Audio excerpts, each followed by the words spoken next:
Hello, my name is Kerry Arthur, and today we are going to talk about a possible way, or something that I would like to see Games Workshop approach, anyway, to get people into armies that are not either Death Guard or Primaris.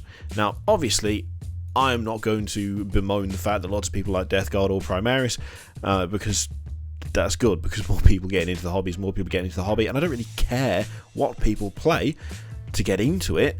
It would just be nice to see, I guess, a bit more representation of the other factions.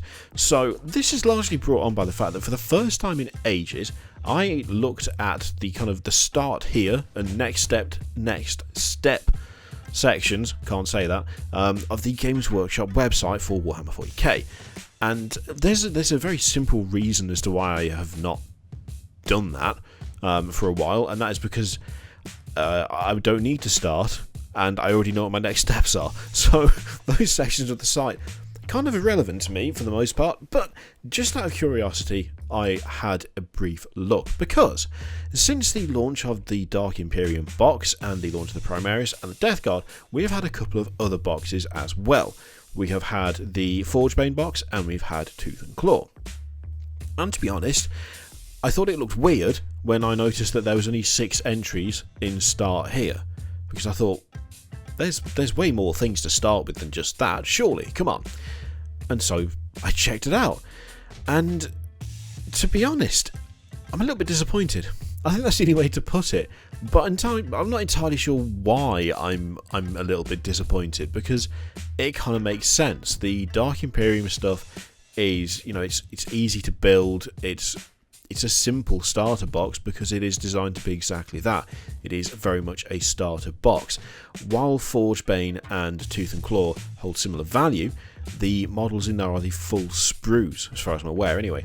And so I guess the target is a little bit different. Dark Imperium is the get people into the hobby side of things, and the other two are the either get people established in the hobby to start a new army or to expand their existing armies. I think is more what they're aimed towards. But I don't necessarily think that is correct. I don't necessarily think that is when I say the right way to go about it. Obviously Games Workshop have got a hell of a lot more experience marketing their stuff to people than I have. But the way that there's a general attitude towards it was just Space Marines, but now Death Guard do seem to get it quite a bit as well. There's a general attitude of Games Workshop push this stuff because it sells, and it sells because they push it. There is an element of truth to that, absolutely. There is a reason that the Space Marines have got far more variety in terms of units, choice, just everything than pretty much any other army. There's a good reason for that. It's because Space Marines sell the best. And of course that means that Games Workshop keeps making stuff for Space Marines because they sell the best, and so anything that makes Space Marines will also sell really well. It's a self-fulfilling kind of prophecy, a repeating cycle, if you will. Something simple like the Start Here section and the Next Step section on the website is somewhere where you could make a small amount of change, but it would still count as quite a bit of progress. Listing Tooth and Claw up there, for a start, would be kind of decent. Listing Forgebane up there would be pretty decent, because you would then have a choice of 3 different starter sets. Instead of someone looking at the website for the first time and going, okay, or maybe being told about it, told to check out the website, if you look at this bit, it will show you the stuff that you can get to get started in the game. Actually having more choice than just Death Guard versus Space Marines would possibly make a bit of a difference as to what people pick when they're first getting in. And not only that, but limiting certain things to only one faction, or limiting certain things to only 2 factions, is again a good way to pigeonhole people who are not massively into the hobby already.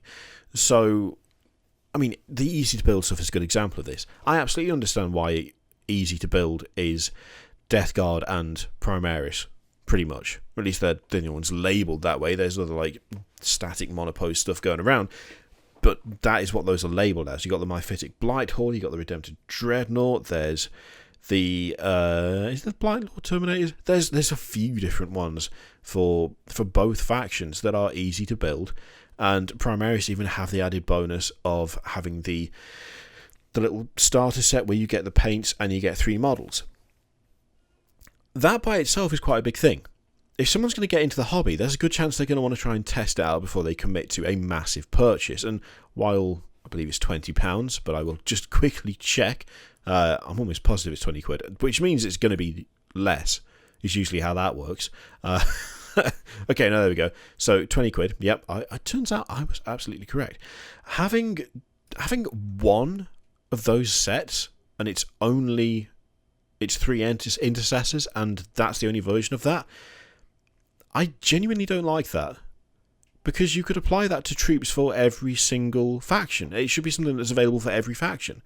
When people are looking at what they want to do, when they're looking at the different armies, there should be a way that you can just go, okay, what is this Gene Stealer cult thing about anyway? Oh, there's a paint set and it comes with like 5 models. I can give that a go. It should be applied to everything. Literally everything should have that. Not necessarily every unit, obviously, but every army should have the option to get started in that manner. I mean, taking a quick look, it's not a glaring omission. It's not something that's like, oh my god, it's so obvious, why wouldn't you do it? But at the same time, I would have thought that something like that wouldn't be too tricky to produce and could lead to more variation and just a bit more in the way of people trying out new things. And of course, you obviously limit what people can do when you just stick together, a bunch of paints and, let's say, 3 to 5 models, depending on what the army is. But that limitation is still better than nothing. That is still presenting an option by which people can, sit there and try this stuff out. Having the 3 big boxes all as an option for start here has the potential to drive more people to starting Gene Stealers, has the potential to drive more people to starting Necrons and Adeptus Mechanicus. Having a box for each of the armies where you get 3 to 5 of the troops' choice, depending on how many units you need for a squad once you've got a proper force assembled. Having that with paints for not necessarily a popular paint job, but like an iconic paint job for that. So, you could do the same thing with Imperial Guard and give the ancient Cadians away with some Cadian paints. Gene Stealer cults, I think, is a really good example. They're an interesting army with, to be honest, quite an interesting default colour scheme, if you want to call it that. It can be applied to all of them, and it could all be placed in a position where people looking at it for the first time would feel a sense of choice and would possibly actually have a sense of wanting to do something, wanting to do their own thing. If you present someone with just the one option, which is, you can get 3 intercessors and paints and see what you like, they're going to go, I'll try it. But there's only that one thing to try, so I'll try that one thing. If it was okay, here's some intercessors and some paints. Alternatively, here's some Thousand Suns and some paints. Here's some Tyranids and some paints. Here's some Necrons and some paints. That opens up the opportunity for more people to try different things. And I don't think the value of that can be understated. It could be maybe a small step towards breaking this. It's not an imagined cycle of favoritism towards one faction or towards the Imperium or towards Space Marines, because that absolutely exists. I mean, when you look at what the Imperium has received since the launch of 8th, it's a damn sight more than any other faction's got. I mean, the Imperial Knights now have a full army. It's not just one kit. You've got multiple options for God knows how many knight variations now. I mean, there's 2 loadouts for Armiger. There's 5 loadouts for just the Questoris Knights. Then I think we've got 2 more loadouts because we've got the Preceptor and we've got Canis Rex, which is a special character, but still. And then there's 2 loadouts for the Castellan Knight as well. I mean, that's gone from 5 to 10 options in the space of the year, which, the models are all similar. There's not a huge amount of brand new things in the range, but that's still quite the improvement. Same goes for Custodes. They had like one unit, and you could take them with Sisters of Silence, and that was it. And now they've got a full range. Got Primaris, all of that stuff. There is definitely an element of that happening. Unquestionably, the Imperium gets some nice shit a lot of the time. But it doesn't necessarily have to be like that.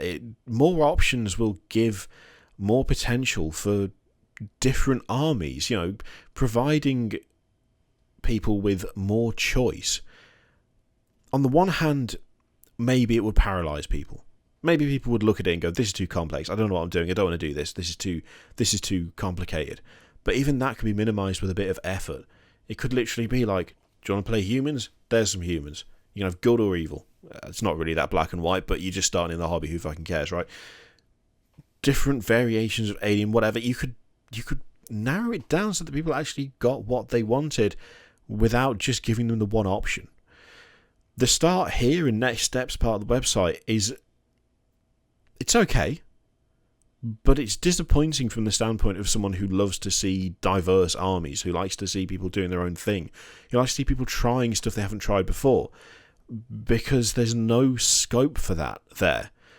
And a brand new person to the hobby, they don't need to feel pressured into buying one specific faction. They don't need to feel pressured to aligning with one particular army.